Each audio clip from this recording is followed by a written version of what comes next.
I love this. You and I both love takes, okay? This is an outside-the-box one. Peter King has chimed in on a suggestion the Pittsburgh Steelers could do at quarterback next season. Are you ready for this? Here we go.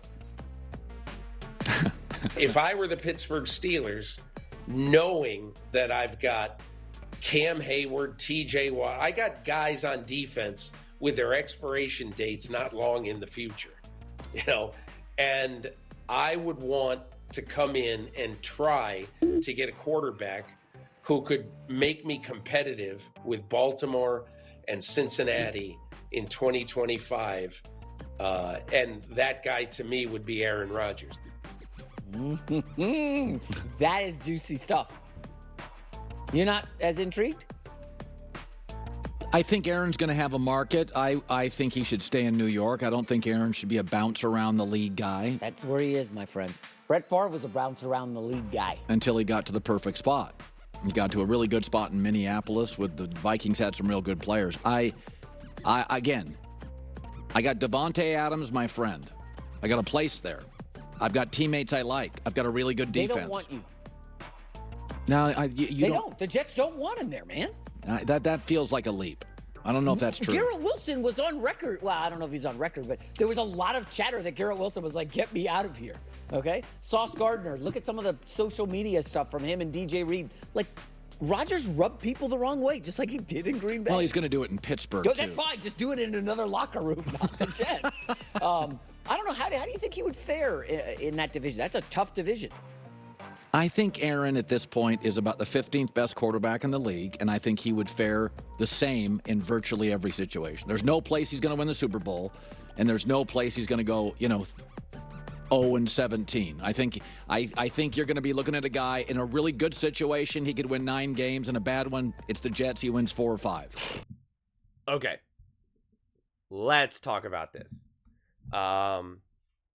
First off, I want to ask Pittsburgh Steelers fans, would they want Aaron Rodgers? What do you want the Pittsburgh Steelers to do moving forward? Do you want them to run it back with Russ? Do you want them to elevate Justin Fields? Do you want them to take a stab at Aaron Rodgers or some other player that might be out there, like a Sam Darnold or whatnot?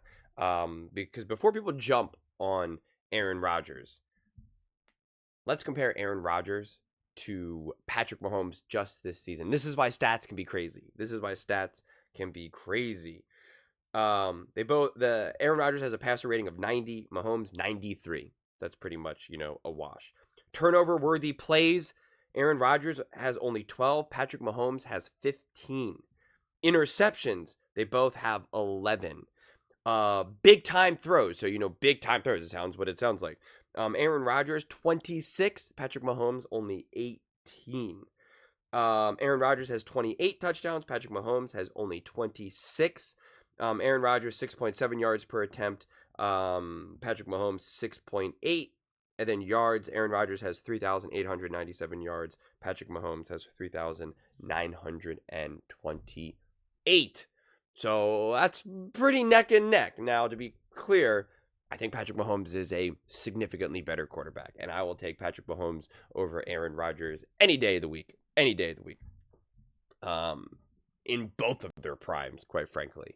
But again, it was enough for the Kansas City Chiefs to win all their games, to almost nearly go undefeated. But with the New York Jets, not so much. And you can't act like Aaron Rodgers is playing with a stacked roster and Patrick Mahomes, because people are like, oh, who has Patrick Mahomes had? He's had help. He has Travis Kelce. He has Hopkins.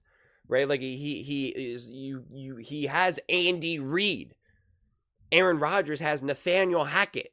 Like, again, there's differences to this. There's different levels to this. The Chiefs are clearly a better team.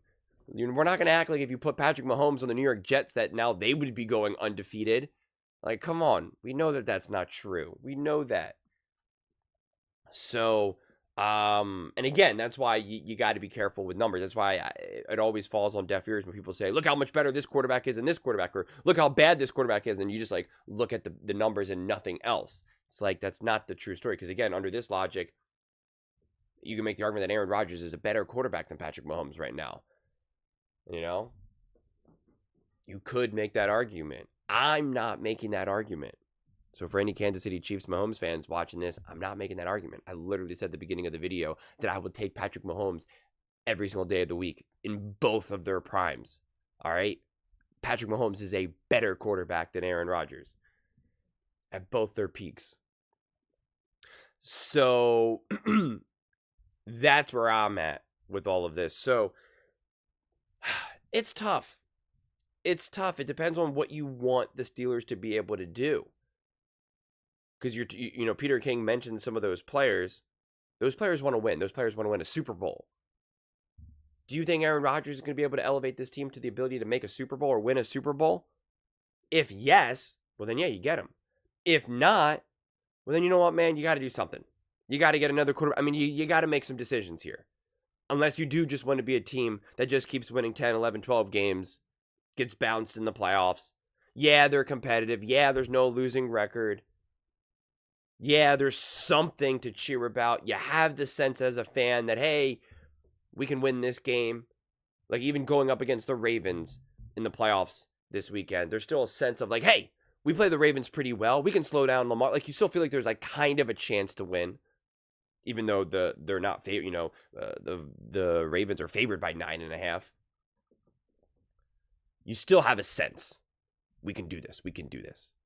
And that's how the Steelers have been for the last, I don't even know, man, 5+ years or more than that. There's not that real strong conviction of, this is our year. We can do this. The Detroit Lions feel like we can do this. We can get there. We can win. The 49ers last year or the year before, we can do this. The Eagles, we can do this. Right? We name all the teams that you really have the strong sense of, we're going to make moves. We got this. And I don't know if you feel that way next season.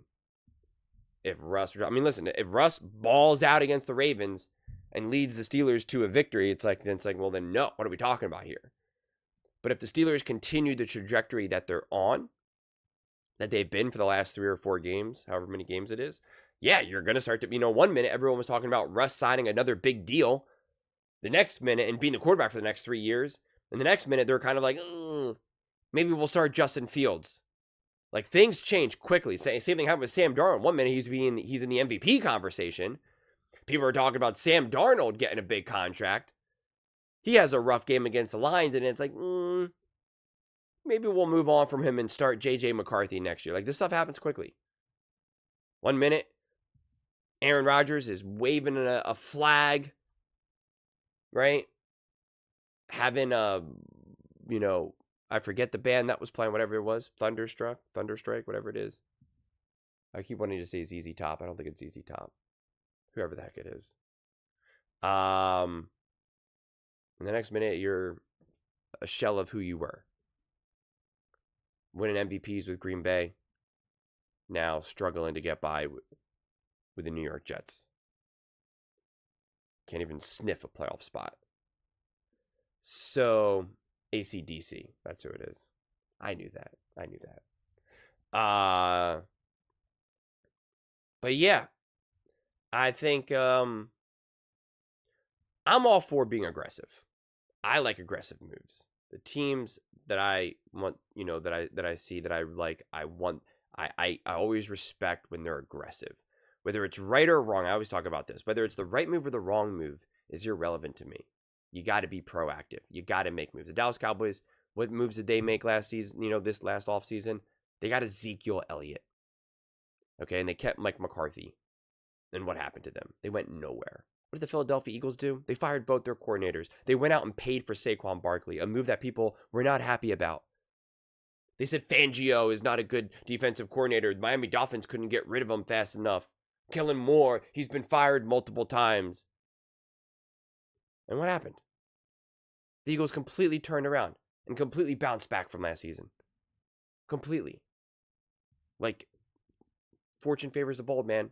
You got to be aggressive. You got to make moves. Maybe that is getting Aaron Rodgers. I don't know. Maybe it's saying, you know what, man, we're going all in on getting another quarterback. Like, I don't know. I don't know what the move is. I honestly don't.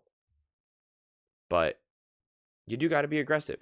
And if you're not aggressive, you also do risk losing the locker room as well. Because the locker room, the guys want to feel that moves are being made to be a better team. So I'm curious what Pittsburgh Steelers fans think those moves are and how they would feel about Aaron Rodgers being the quarterback of their team. But those are just my thoughts. I'd absolutely love to hear yours. Let me know in the comments below. I read every single comment. So whether you agree with me or disagree with me, either way, let's get in some discussions. Let's get in some fights. But ultimately, let's just have some fun. And please do consider subscribing. We're building an amazing community here, and I'd absolutely love to see you part of it. I want to build something that we all genuinely feel connected to. Something that we're really excited to be part of. I think we're well on our way to doing it. And please don't forget to give this video a thumbs up, as it really does help with the visibility and the algorithm. Thank you so much. See you next time.